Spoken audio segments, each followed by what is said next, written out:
Bonsoir.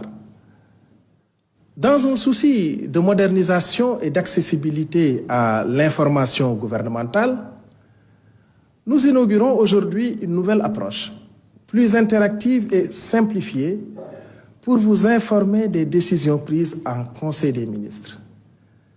Cette innovation a pour but de mieux informer des décisions et orientations et engager chaque citoyen autour des actions gouvernementales.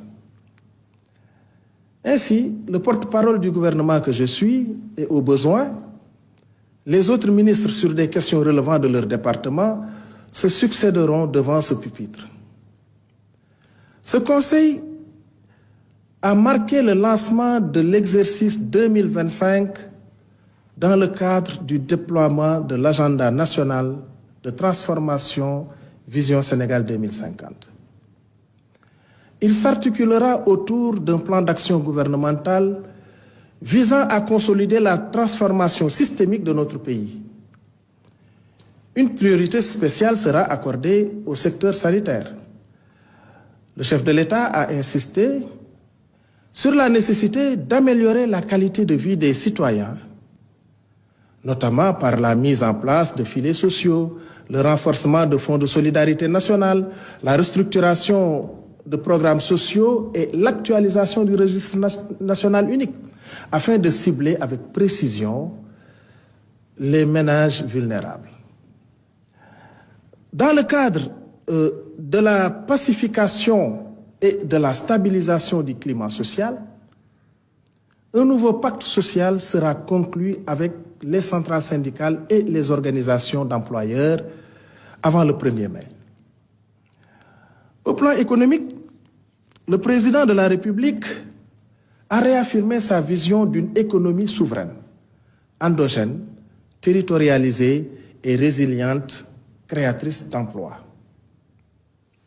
Ainsi, une importance capitale est accordée à la finalisation du projet de loi sur la souveraineté économique destiné à protéger les secteurs stratégiques tels que le pétrole et le gaz et à renforcer les intérêts des entreprises nationales, particulièrement dans le secteur privé. Dans le cadre de la gestion transparente et efficiente de nos ressources naturelles, la nouvelle composition du comité COS-Pétrogaz se réunira avant fin avril 2025. Le développement économique régional, quant à lui, se fera par la mise en valeur des pôles territoires de manière à maximiser leur potentiel d'emploi à travers des projets structurants. Notre objectif est de faire passer la part de Dakar dans le PIB national de 46% à 29% d'ici 2050.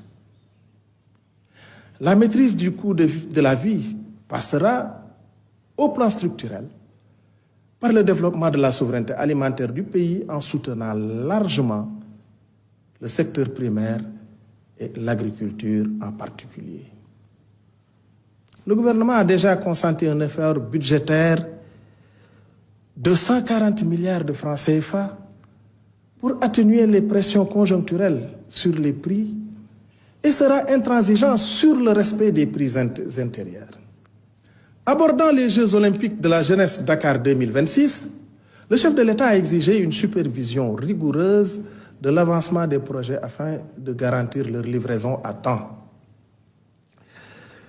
Soucieux d'une exécution efficace des politiques publiques, le Premier ministre a annoncé la mise en place d'un dispositif renforcé pour le pilotage, le suivi et l'évaluation des programmes et projets découlant des 26 objectifs stratégiques et des réformes du plan quinquennal 2025-2029.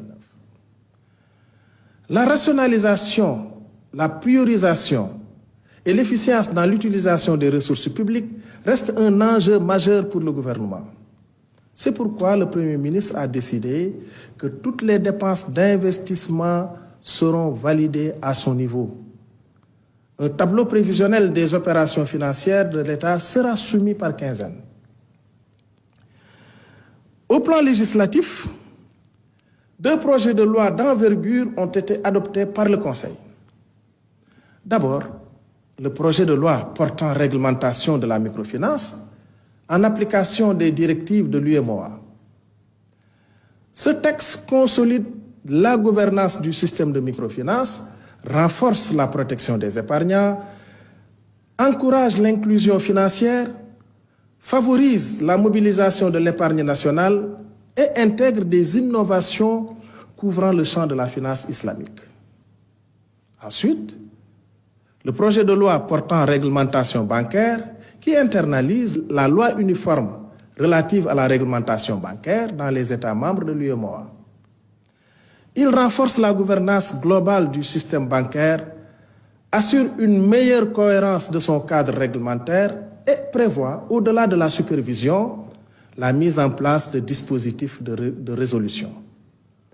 Voilà, mesdames.